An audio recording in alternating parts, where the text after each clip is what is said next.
இல்லை ஆக்கங்கட்ட கூவ நான் தான் உங்கள் நெல்லை வேலு பேசுகிறேன். நண்பர்களே, நான் காலையில் எந்திரிச்சதும் ஒரு பயங்கரமான ஒரு ஷாக்கிங்கான விஷயம் நடந்துச்சு. நம்ம எல்லாருக்குமே தெரிஞ்ச இந்த திவ்யா கள்ளச்சி, இந்த காவோ கார்த்தி இருக்காங்கல்ல, அவங்க 2 பேரும் ஒரு வாக்குமூலம் கொடுத்துருக்காங்க. நண்பர்களே, இதை பார்த்துட்டு நான் ஷாக் ஆகிட்டேன். என்ன தெரியுமா? அதை பேசுன முன்னாடி நீங்கள் வீடியோ ஃபுல்லாக பாருங்கள், ஸ்கிப் பண்ணாமல் பாருங்கள், அப்போ தான் நான் பேசுகிறேன் தெரியும். வாங்க வீடியோக்குள்ளே போகலாம். இப்போ இந்த காவோ கார்த்தின்னு ஒருத்தர் இருக்கார் இல்லையா, திவ்யாவோட புருஷன். இவர் வாக்குமூலம் கொடுத்த என்னென்னா, ஏற்கனவே இந்த காவோ கார்த்திங்கிறவருக்கு கல்யாணம் முடிஞ்சு ஒரு குழந்தை வேற இருக்குதான். இதை மறைச்சி தான் திவ்யா காலத்தில் தாலியை கட்டி அதை பொண்டாட்டி ஆக்கியிருக்காரு. சரியா? நான் கேட்குறேன், ஐயோ காவோ கார்த்தி, நீங்கள் முதல்ல பொண்டாட்டியை வச்சுட்டு குழந்தைய வச்சுட்டு 2வது கல்யாணம் பண்ணது சட்டப்படி குற்றம். நீங்கள் இப்படி கல்யாணம் முடிச்சிங்களே, அந்த பொண்ணுக்கும் அந்த பையனுக்கும் யார் வாழ்க்கை கொடுப்பா, யார் இந்த குழந்தைய பார்ப்பாங்க? உங்கள் ஒய்ஃபை பார்ப்பாங்க. நீங்கள் பாட்டுக்கு இப்போ தப்பு பண்ணிட்டு உள்ளே போயிட்டீங்க. இந்த குழந்தையோட நிலமை, உங்கள் ஒய்ஃபோட நிலமை.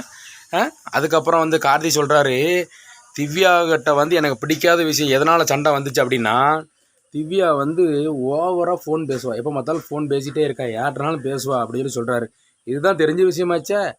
திவ்யா ஃபோன் பேசுவா, என்னெல்லாம் பண்ணோன்னு எல்லாருக்குமே தெரியுமே. ஏன் இது உங்களுக்கு தெரியாதா? இது தெரியாமல் தான் நீங்கள் தாலி கட்டினீங்களா, வீடியோ பண்ணிங்களா, சொல்லுங்கள். அதுக்கப்புறம் சொல்கிறாரு, நாங்கள் பிரிஞ்சதுக்கு காரணமே அவள் ஃபோன் யார்ட்டனாலும் பேசிகிட்டே இருக்கா, எனக்கு பிடிக்கலை, அதனால தான் நாங்கள் பிரிஞ்சோம் அப்படின்னு சொல்கிறாரு. இப்போ நான் என்ன சொல்கிறேன், நீங்கள் பிரிஞ்சது வச்சதெல்லாம் இருக்கட்டும். இப்போ நீங்கள் எதுக்காக இப்போ உள்ளே போனீங்கன்னு நீங்கள் உங்களுக்கு தெரியாமல் இல்லை. அதாவது சின்ன குழந்தைங்களை வச்சு தேவையில்லாத விஷயங்கள் பண்ணி சில பேர் கூட கூட்டு சேர்ந்து அவங்க சொன்னாங்க அப்படிங்கிறதுக்காக வீடியோலாம் எடுத்து நீங்கள் தவறான ஒரு பாலியல் சீண்டலில் தான் இப்போ நீங்கள் உள்ளே போய் கிடைக்கிங்க 2 பேரும். சரியா? ரைட் நண்பர்கள், இங்கே பாருங்கள், நான் நினச்சேன் இவங்க 2 பேரும் வெளியே வந்துட்டாங்கன்னு. வெளியே வரல, உள்ளே தான் இருக்காங்க. அது ஒரு சேனலில் பழைய வீடியோ எடுத்து இப்போ போட்டிருக்காங்க. அவங்க 2 பேரும் எதனால் உள்ளே போயிருக்காங்கன்னா, அந்த குழந்தைய வச்சு தப்பு பண்ணி அதை வீடியோ எடுத்து அதனால் உள்ளே போய் இப்போ ஃபோக்ஸோ ஆக்டில் போய் இப்போ கடைசியில் குற்ற தடுப்பு இடத்துல இப்போ 3 பேருமே அடைச்சிருக்காங்க. எல்லாருக்குமே தெரியும். திவ்யா, கார்த்தி, சித்ரா, இன்னொருத்தர் வேறு. சரியா? அதனால் அவங்க வெளியெல்லாம் வர முடியாது. 1 வருஷத்துக்கு ஜாமீன்லாம் கிடையாது. எல்லாருமே என்ன சொல்கிறேன்னா, நாட்டில் இப்போ நிறைய தப்புகள் நடந்துக்கிட்டு இருக்குது, பாலியல் சீண்டல் நடந்துக்கிட்டு இருக்குது.